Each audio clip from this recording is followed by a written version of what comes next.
আজ আমি কাতলা মাছের দুর্দান্ত একটা রেসিপি নিয়ে চলে এসেছি। আমার আজকের রেসিপি রোস্ট কাতলা। বানানো একদমই সহজ, গরম গরম ভাতের সঙ্গে খেতে অসাধারণ লাগে। নমস্কার বন্ধুরা, রিমির বাঙালি রান্নাঘরে আপনাদের সবাইকে স্বাগত। আমার আজকের রেসিপি যদি আপনাদের ভালো লাগে তাহলে অবশ্যই লাইক, কমেন্ট, শেয়ার করার অনুরোধ রইল। তো চলুন রেসিপি শুরু করি। রোস্ট কাতলা বানানোর জন্য সবার প্রথমে মাছ ম্যারিনেট করে নেব। এখানে 4 পিস কাতলা মাছের গাদা নিয়ে নিয়েছি। মাছের মধ্যে একটু লবণ, একটু হলুদ গুঁড়ো আর সামান্য লঙ্কার গুঁড়ো দিয়ে ভালো করে মাছের দুপিঠে মাখিয়ে নেব। মাখা হলে 5-7 মিনিট রেখে দেব। দেখুন মাখা হয়ে গেছে, মাছটাকে একপাশে সরিয়ে রেখে দিচ্ছি। এবার একটা পেস্ট করে নেব। তার জন্য নিয়েছি একটা বড় সাইজের পেঁয়াজ ছোট টুকরো করে, 1 ইঞ্চি আদা টুকরো করা আর 6 কোয়া রসুন। এগুলো মিক্সিং জারে দিয়ে দিচ্ছি। তার সঙ্গে দিচ্ছি 3-4 টেবিল চামচ জল। এবার মিহি করে বেটে নেব। কড়াই বসিয়ে সর্ষের তেল দিয়ে গরম করে নিয়েছি। এখন ম্যারিনেট করা মাছ একটা একটা করে দিয়ে দেব। এখন মিডিয়াম ফ্লেমে মাছ লাল করে ভেজে নেব। এক পাশ ভালো করে ভাজা হয়ে গেছে, অপর পাশ উল্টে দেব।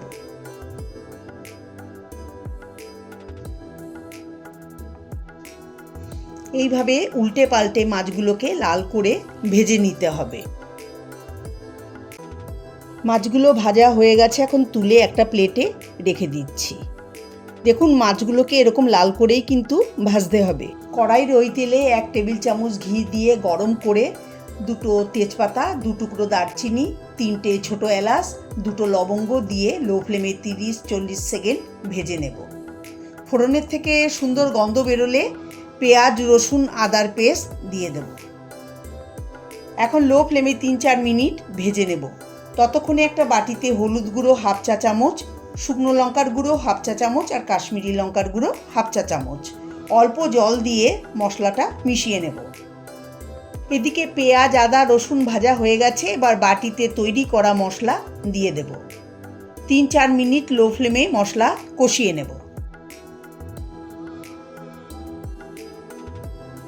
কষাতে কষাতে যখন মশলা ঘন হয়ে যাবে আর মশলা থেকে তেল বেরিয়ে আসবে, তখন এর মধ্যে 3 টেবিল চামচ ফেটিয়ে নেওয়া টক দই দিয়ে দেব। এবার লো ফ্লেম করে 2-3 মিনিট টক দই মশলার সঙ্গে মিশিয়ে যেতে হবে। রেসিপিটা আপনারা অবশ্যই বাড়িতে ট্রাই করবেন, দেখবেন আপনাদের খুবই ভালো লাগবে। ভালো লাগলে একটা লাইক করতে কিন্তু ভুলবেন না। দেখুন বন্ধুরা, দই মশলার সঙ্গে সুন্দর মিশে গেছে। এবার দিয়ে দেব স্বাদ মতো লবণ আর চিনি সামান্য দিচ্ছি। যেহেতু টক দই দিয়েছি, টেস্টটা ব্যালেন্স করার জন্য চিনি দিলাম। আপনারা চিনি পছন্দ না করলে স্কিপ করতে পারেন। চিনি আর লবণ দিয়ে মেশানো হলে ভেজে রাখা মাছ এর মধ্যে দিয়ে সাজিয়ে দিচ্ছি।